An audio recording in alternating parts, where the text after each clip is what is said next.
Oh.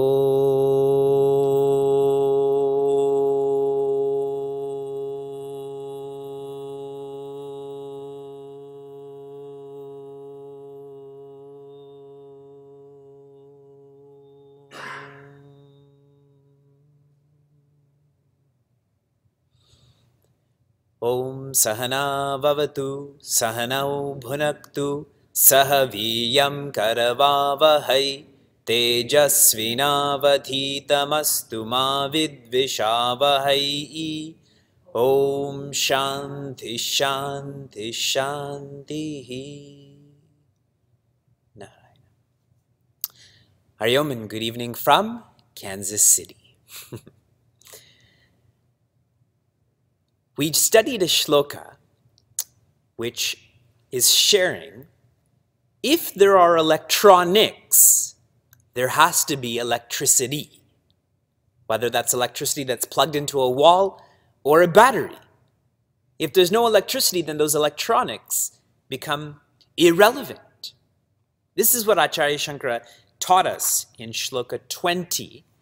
And our sutra then was, be careful of the full. Be careful of that which enlivens that which is an article, a being, a circumstance.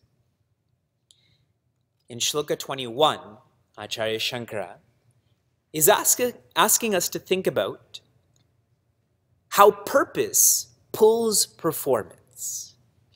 Purpose pulls performance. So the question is, what is the purpose of the spirit? What is the purpose of Atman? And the answer is, there is no purpose, because the Atman, the spirit, is full.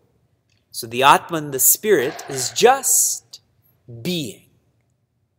We are moving, we are changing, we are exerting, but the self is being.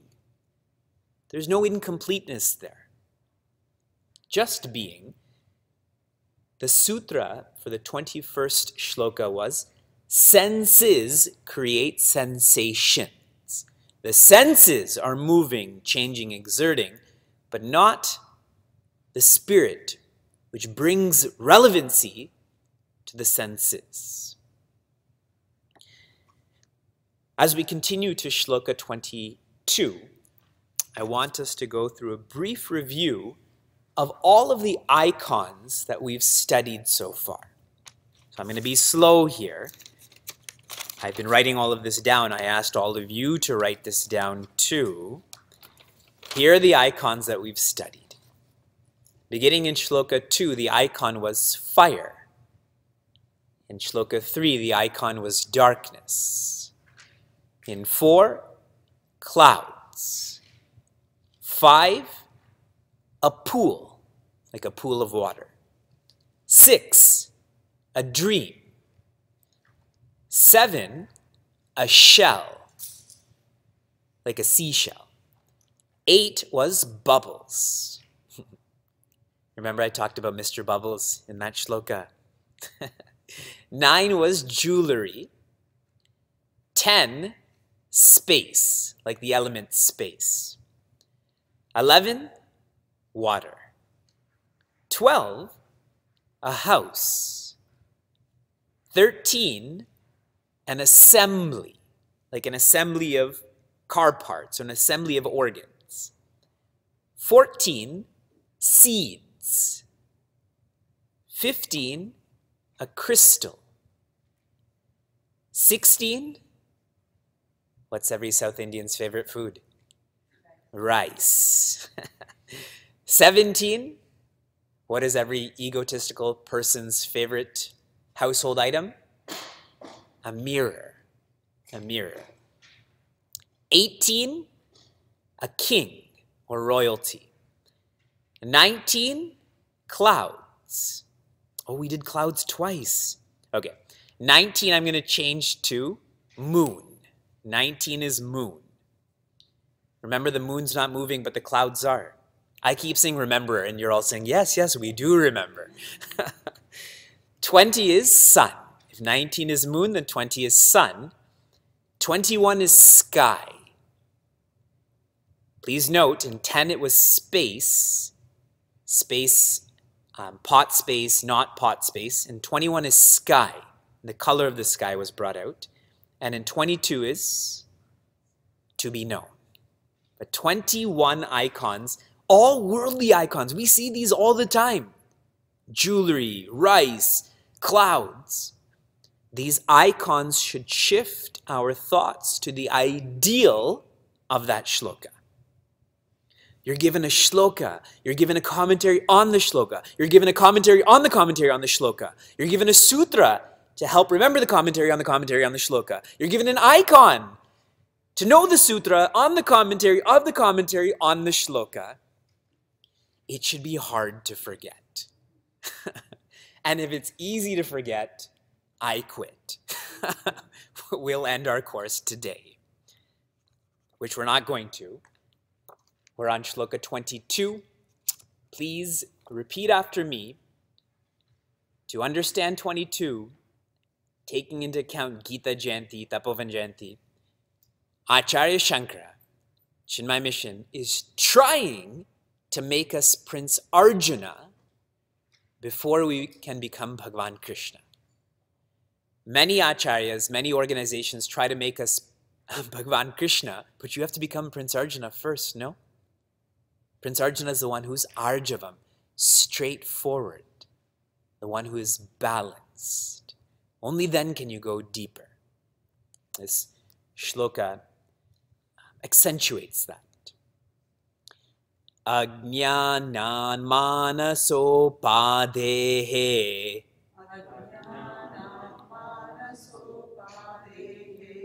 kartrutpadini chatmani kalpyantem bhugate chandre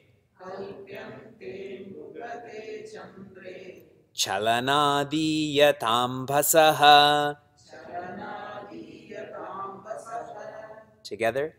Ajnanan manasopadhehe kartritvadini chatmani kalpyantem bhugate chandre chalanadiyatam bhasaha. Acharya Shankara says here, Ajnanat, it is the ignorance of what? Manasaha, of the mind. And this mind is a upadi, an equipment. We're going line by line. The elaboration on this. The mind expresses ignorance by mixing the absolute with the relative and the relative with the absolute. The ignorance of the mind is expressed as mixing. One day I like this person a lot, the next day I dislike this person a lot. Mixed. And at a deeper sense, we take the absolute existence, awareness, joy, and we feel that that's actually relative. That I can die, that I can forget, that my nature is to be depressed. And we take that which is relative, body, mind, intellect, and make that absolute. When someone says, who am I say, I'm this body. I weigh this much, I look like this. Mixes. This mixing is called mogha. In the language of Srimad Bhagavad Gita, mogha means to be vain. A vain mind is a superficial mind. Does not think deeply, does not think clearly. And a very straightforward expression of vain thinking, of mogha, is to expect the nature of an article, being, and circumstance to be different than its actual nature. Okay? Expecting a cell phone to bring me joy. The nature of a cell phone is not of joy, but me expecting that is me thinking superficially, no? Expecting that everyone will like me, that's vanity, correct? Mogha. This is the expression of ignorance in the mind. And the example that we always use regarding this is when you go to a zoo and you see an animal that's a carnivore, You don't expect that carnivore to be a herbivore, correct? Then why do we change that when it comes to people? Even with diet, I expect you to eat the same food I do. With ourselves, that when I donate this amount of money, then I should become enlightened. That's not the nature of article beings and circumstances. And the greatest expression of vanity is kartritvadini chatmani. The greatest expression of vanity is the feeling of I do. Kartritva. That this is happening because of me. And adi. Where there's doership, there's deservership. And I project all of this, that the self is the doer, that the self is the deserver. But we have just studied, the self doesn't have a purpose. The self is complete. The self is being. It is the mind, it is the intellect, these equipments that express this I do, I deserve. Going deeper into this doership, this is indicative of isolation. You only say I do when there's another person there. Today when I flew in from Buffalo and Chicago, then I took a nap. And I'm saying that to you, I took a nap. I'm verbalizing that, but I never said that to myself. I am taking a nap. When I washed my face and brushed my teeth before coming here, I didn't even think that I'm brushing my teeth. This was just happening because there's no isolation within myself. This is all me. This idea of I do is in the field of separation, dvaita. That's why in a Christian wedding, when they say, do you take this woman to become your wife, what do you say? Here, maybe not, but generally you say, I do. And then the same with the wife to the man, correct? I do. But after that, they're no longer allowed to say, I do. They have to say, we do, correct? I do gets you into trouble. You have to say, we do. And if you take this into Sanatana Dharma at a cultural level, when you get married, you marry a whole family, a whole side of a family. That I is rubbed out. We. If you learn about we, you can start to feel he, meaning Bhagwan. If you can start to feel he, this finishes with be. Me, we, he, be. I is an expression of ignorance. Third line, kalpyante ambugate chandre. This projection of I do, I deserve on the self, this projection is like the reflection on water of the moon. Okay, that's what it literally says. And how does this relate to us? We project the mind as Atman. If you think of what's the most intimate part about you, it is the mind, no? When the mind is rattled, I am rattled. When the mind is calm, I am calm. That's just a projection. The deepest part of you is not the mind. And a way to understand this, wherever there's control, there has to be two entities there. Correct? If a car is being controlled, there has to be the car and the driver of the car. There's two entities there, wherever there's control. Throughout our self-development scriptures, don't we say you should control the mind? You should control the ego, which means that you can't be the mind. You can't be the ego. Control is an expression of an equipment being there, a driver being there. Recently, someone had asked me, what is the most significant change that you've observed in yourself from being in the Vedanta course to now? And the observation or the benefit, tactile benefit from the Vedanta course to now is, for me, is focus. That I'm able to focus the mind. And why I'm really appreciative of that, because if I can focus the mind, it teaches me that I'm not the mind. The mind is like a car. A car brought me here. A cell phone connects me to my wife and son. This mind allows this spirit to interact with materials, with matter. That I'm not the mind. Think deeply about that. If you can control the mind, this is just an equipment, which means that equipment is not the self. What is this reflection of the moon like? Chalanadi, that it's moving, it's shaking, it's trembling. Yatam basaha, this is happening on the water, this is not happening on the moon. How many of you have watched the original Ramayana, the television series? Some episodes of that.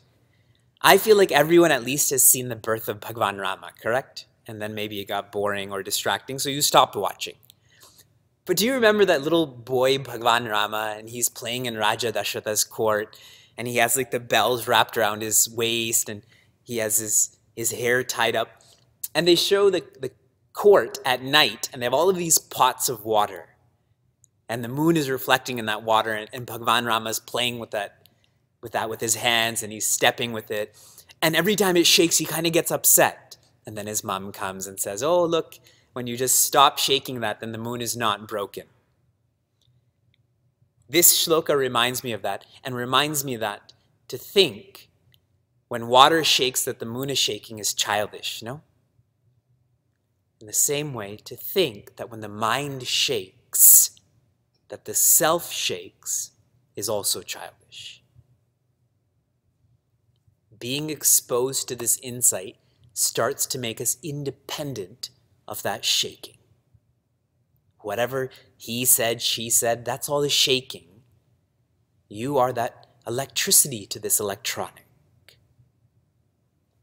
Here is your sutra. Dedication gifts humility. Dedication gifts humility. You've heard this in Sanskrit before. Vidya dadati vinaya. Knowledge gives humility. Here I'm saying dedication. Why? Because in this shloka, what is being highlighted is doership, deservership. That expression of ignorance in the mind is I do, I deserve. But someone who's dedicated, they're not focused on deservership, this idea of reciprocity and recognition. And if they can try to balance that out, deservership, then they start to realize that what's the point of even feeling doership? This brings in humility. That if I use the word I, it's a very functional I, but I actually don't feel that. I feel we did it, we deserve it. Dedication gifts humility. And another way to bring this sutra to life, other than reflecting on this shloka, is for you to think about who your role models are. And I feel that the most effective role models to shake one from being tamasic and rajasic, from being lazy and aggressive, is to have hard-working role models. Hard-working role models are the most effective role models in the beginning and at the end, but definitely in the beginning. Because hard-working role models, they don't use words like I deserve this, that I'm doing this. So think, do you have role models in your life that are hard-working? If I were to ask you to list out the hardest working people you know, is your name on that list? And if it's not, then you need to change your role models for you to slowly be someone on that list. And even if you get onto that list, you're not going to broadcast it. I'm the hardest working person I know. Deservership and doership will be nullified. That's what this shloka is about.